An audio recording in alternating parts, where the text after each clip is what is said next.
Well, a massive wave of Russian missile strikes overnight in Ukraine. More than 80 missiles targeted cities across the country. That's according to Ukrainian officials. That makes it the biggest attack of the year. ABC's Jacqueline Lee has the latest. Russia launched its biggest attack on Ukraine all year, lobbing 81 missiles, including 8 Iranian-made drones, according to the military.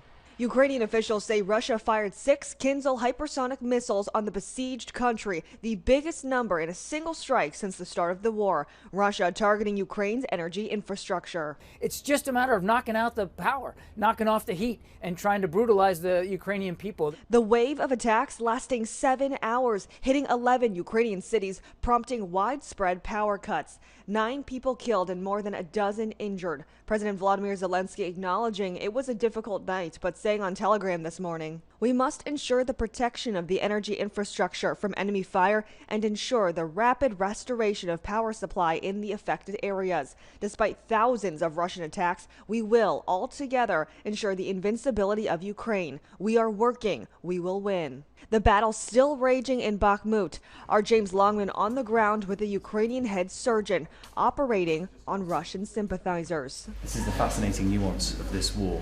This doctor, who supports Ukraine, still has to save their lives.